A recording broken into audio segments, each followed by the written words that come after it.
چاہتی تھی اس کی مریض لاڈلی کے بے رونق چہرے پر کچھ رنگ آ جائے، شاید اس تازہ اور میٹھے دودھ کی تاثیر سے ہی کچھ پل کے لیے اس کی نڈھال سی دلاری توانائی حاصل محسوس کرے۔ سکینہ نے دودھ کی کٹوری اٹھا کر منہ سے لگائی ہی تھی کہ باہر سے اس کے بوڑھے باپ کے کھانسنے کی آواز سنائی دی، مگر دوسری آواز سن کر تو جیسے اس کی پوری روح ہی جھنجھنا سی گئی۔ یہ تو سانول کی آواز تھی، ہاں اسی سانول کی جس کی محبت نے اس کی روح کے ریشے ادھیڑ کر رکھ دیے تھے۔ سکینہ کے ہاتھ میں کٹوری کچھ ایسے لرزی کہ سارا دودھ اس کے کپڑوں پر چھلک گیا۔ سکینہ نے کٹوری نیچے رکھ دی اور خود پردے کی اوٹ سے باہر ہونے والی بات چیت سننے لگی۔ پتہ چلا کہ سانول کسی کام سے سکینہ کی گلی سے گزر رہا تھا کہ سکینہ کے باپ کی نظر اس پر پڑ گئی۔ پرانی باتوں اور یادوں کا سلسلہ کچھ ایسا چلا کہ گلے شکوے زبان تک آ گئے۔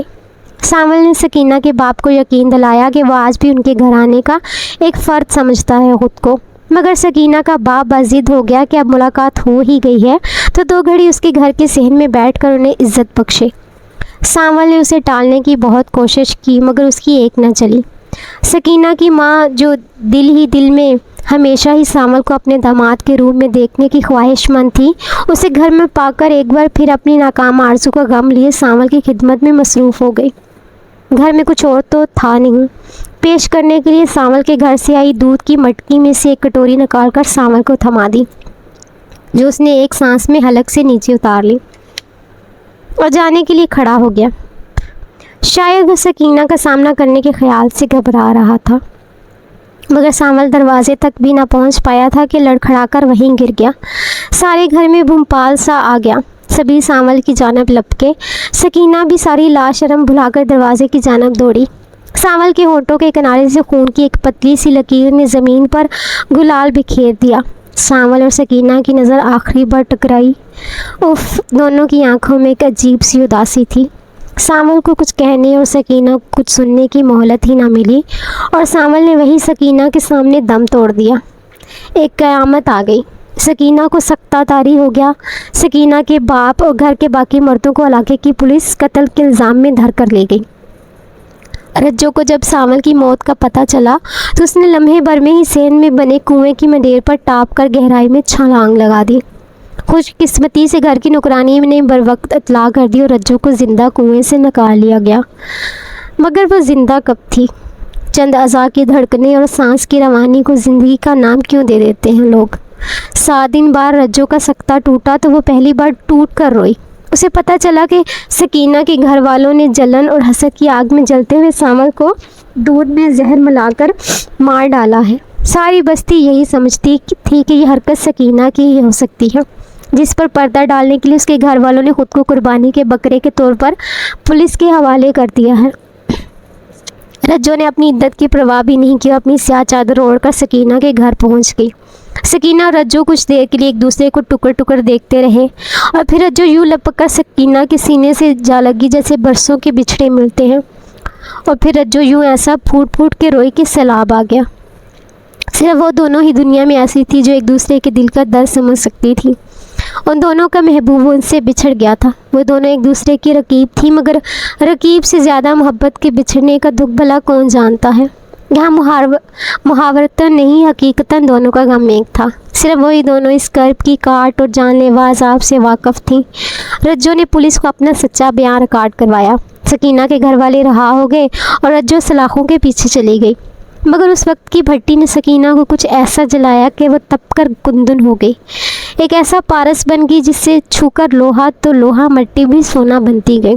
سکینہ خود کو تو خاک ہوئی، مگر اس کی خاک سے قدرت نے دوسروں کے تخت جوڑ دیے، نصیب باندھ دیے۔ سکینہ دوسروں کی دعا کی قبولیت کا زینہ بن گئی۔ شاید اسے یہ اعزاز اس لیے ملا کہ اس نے خود اپنے لیے دنیا ترک کر چھوڑی تھی۔ اس کے ہاتھ جب بھی اٹھے یا اس کے لب جب بھی کھلے، صرف اوروں کے لیے ہی کھلے، خود اپنے لیے کچھ بچا ہی کب تھا کہ وہ مانگتی۔ شاید ہم جب کسی دوسرے کے لیے اپنے خدا سے کچھ مانگتے ہیں تب ہم خلوص، عاجزی اور بندگی کی اس معراج پر ہوتے ہیں جو دنیا کی ہر دعا کی قبولیت کا آخری پیمانہ ہے۔ نصف شب ڈھل چکی تھی۔ خانہ بدوش بنجاروں کا جلایا ہوا الاؤ سرد پڑ گیا تھا۔ بنجارے نے آخری تان لگائی اور محفل برخاست کر دی۔ جانے اس لمحے پہ مجھے شدت سے یہ احساس کیوں ہوا کہ میں خود بھی تو ایک بنجارہ ہوں۔ اور وہ مجسمہ ساز کسی چاند نگر کی شہزادی، بنجاروں کی پہنچ شہزادیوں تک بھلا کب ہوتی ہے؟ مٹی کے کھلونوں کے بدلے روپ کا سونا کون بیچتا ہے؟ روپ کے سودے صرف روپ کے بدلے ہوتے ہیں، اور جو مجھ جیسے بے روپ بدصورت ہوتے ہیں ان کے ہاتھ صرف خاک ہی آتی ہے، خاک کے بدلے خاک۔ شکورہ اور مہر دین سکینہ کو لے کر واپس جانے لگے تو میں نے شکورے سے کہا، اتنا کچھ ہو چکا تھا اور تم نے مجھے کچھ نہیں بتایا، پھر بھی تمہاری یہ خواہش ہے کہ تمہاری نواسی ہنسے بولے اور پھر سے عام زندگی جیے۔ شکورہ شرمندگی کے مارے سر جھکا کر کھڑا رہا۔ مہر دین نے اس کی مدد کی، یہ ساری بھلا باتیں بتانے کی ہیں سائیں جی، بڑی شرمندگی ہی شرمندگی ہے، اور پھر تم سے کون سی بات چھپی ہے؟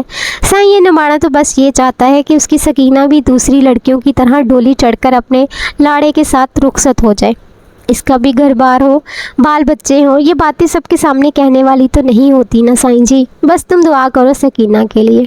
میں نے سر جھکائے کھڑی سکینہ پہ نظر ڈالی، یہ مجھ جیسے برائے نام اور دکھاوے کے سائیں بابوں کی دعا سے بہت آگے جا چکی ہے مہر دین، اسے اس کے حال پر چھوڑ دو، اس کی خوشی اور اس کے غم کے معیار اس دنیا کی روایت سے بہت جدا ہیں۔ اگر تم دونوں اس کی خوشی چاہتے ہو تو اس سے کہو کہ خود اپنے لیے خوشحالی اور اچھے گھر بار کی دعا کرے، یہ اگر مان گئی تو سب ٹھیک ہو جائے گا، ورنہ اسے زیادہ تنگ نہ کرنا، یہ جس حال میں خوش رہے تم اس کی خوشی میں خوش رہنا۔ مہر دین اور شکورہ سر جھکائے چپ چاپ سکینہ کو وہاں سے لے کر چلے گئے۔ کچھ دیر میں ہی صبح کا اجالا پھیلنے لگا، سویر سے انگڑائی سے زندگی جاگنے کا استارہ جوڑ دیا گیا۔ سکینہ کی بستی بھی انگڑائی لے کر جاگ اٹھی، گھروں سے مرغوں کی بانگیں اور چھتوں کی چمنیوں سے زندگی کی نوید دیتا دھواں آسمان کی طرف بلند ہونے لگا۔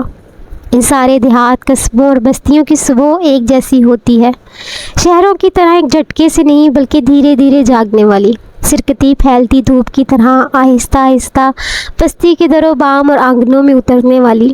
میں نے کسی گزرتے راہگیر سے ساول کی قبر کا پتہ پوچھا اور قبرستان جا کر فاتحہ پڑھ آیا۔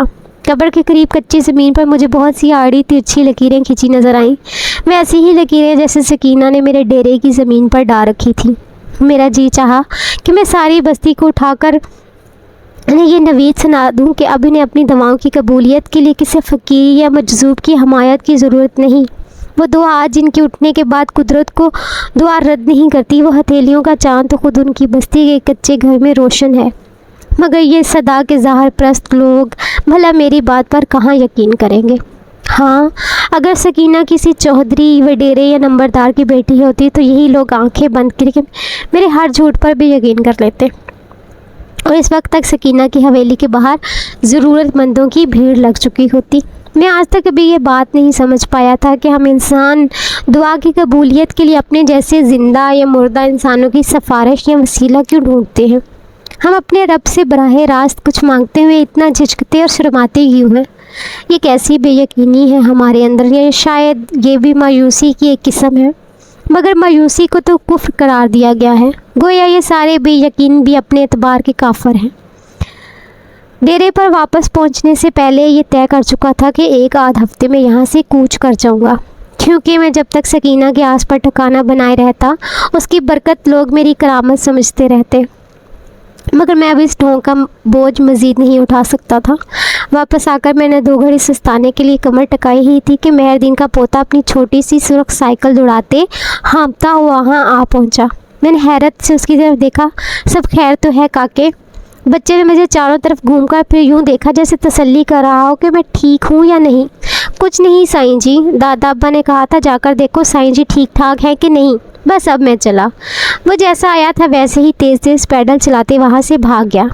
یہ بچے بھی اپنی دنیا میں رہنے والے مست ملنگ ہی تو ہوتے ہیں، اپنی رمزیں خود ہی جانتے ہیں۔ جانے مہر دین نے اسے کس کام سے بھیجا تھا اور وہ کیا سمجھتا تھا، مگر دوپہر ڈھلتے ہی مہر دین خود بھی شکورے کے ساتھ بڑبڑایا ہوا سا وہاں پہنچا۔ ان دونوں کے چہرے پر لکھی پریشانی کی لکیریں دور سے پڑھی جا سکتی تھیں۔